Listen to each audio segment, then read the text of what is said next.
The Syria blowback is well underway, looming large over the West now. For the first time, someone radicalized in Syria has allegedly brought his murderous rage to Europe, accused of killing 3 people at the Jewish Museum in Belgium last week. And there was a massive suicide attack in Idlib, the first ever by an American bomber. The young man here you can see holding a cat in this jihadi video. And as you just heard, the former U.S. ambassador to Syria, Robert Ford, said the State Department sounded the alarm 2 years ago. Now, 12,000 foreign fighters have joined the battle in Syria, 3,000 from the West, including about 70 from the United States. And a report from the International Center for the Study of Radicalization claims the current mobilization of jihadists bound for Syria is more significant than every other instance of foreign fighter mobilization since the Afghanistan war in the 1980s.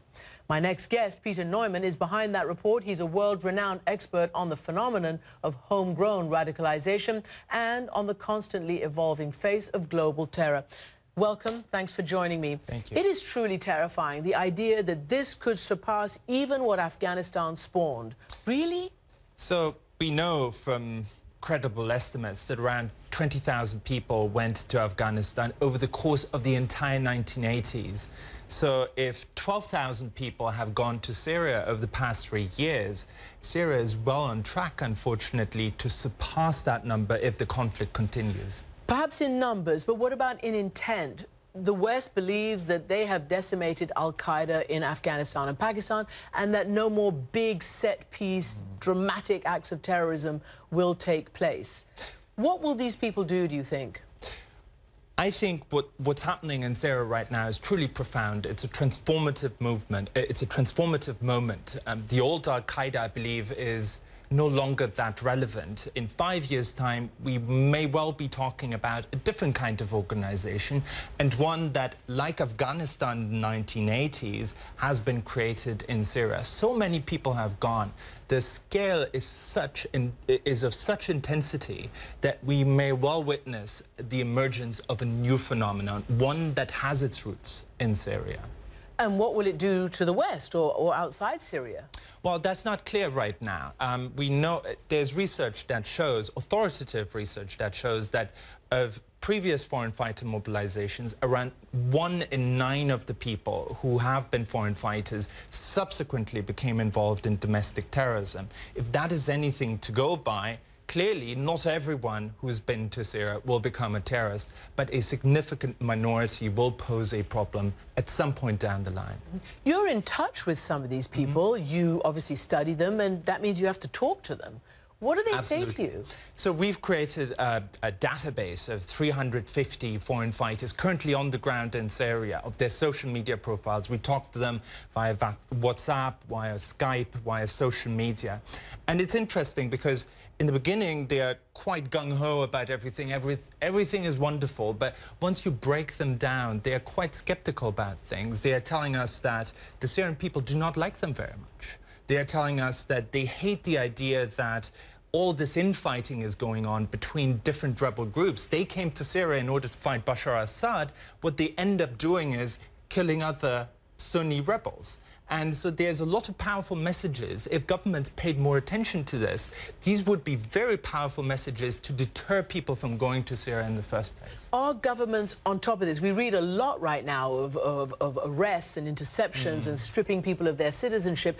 Are governments on top of this? Have they done all that they can to prevent these people from going? To be fair to governments, this situation has come about very, very rapidly. And governments in Europe in particular are scrambling to develop strategies. Right now, the only approach is punitive. People are being told, we're going to lock you up for a very long time if you come back from Syria. I think for some people, that is the right thing to do. There need to be other things. There needs to be messaging. People have to be deterred from going in the first place. And also, there need to be more sophisticated intervention. I said 1 in 9 are going to become terrorists. We need to have more sophisticated tools to identify which ones of the people returning are going to be a risk and which ones are not. And some kind of transition for them when they come back. Absolutely. There need to be interventions, because even those who do not want to become terrorists may have severe traumas and psychological problems, and they could pose a danger of society regardless of terrorism. Now, we've seen already, allegedly, one of these people shooting up the Jewish Museum in Belgium. We've seen the American suicide bomber or bomber in Idlib. You heard Robert Ford, former U.S. ambassador, say that we know who the moderates are, we should be supporting them, and they can beat back the extremists there. What do you make of that? Unfortunately, I've just come back 6 weeks ago from border towns in Turkey, and unfortunately on the ground the distinction is not that clear. If you speak to fighters, and we've spoken to lots of fighters from lots of different groups, other than ISIS, which is the most extreme groups, they all basically see each other as brothers, and on the battlefield the distinctions are not made in the same way that we're making these distinctions between extremists and moderates. They all believe they are fighting for the same cause. It will be difficult to prevent weapons from falling into the wrong hands, unfortunately. And just give me an idea of how linked up these extremists are. We understand, obviously, that Syria, Iraq, Lebanon, I mean, it's a network.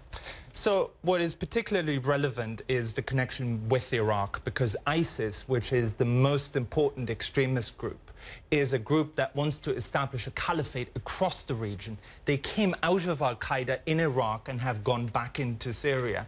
And they do not make a distinction between different countries. They see it all as part of one big puzzle. Peter Neumann, thank you very much indeed for joining me. Thank you.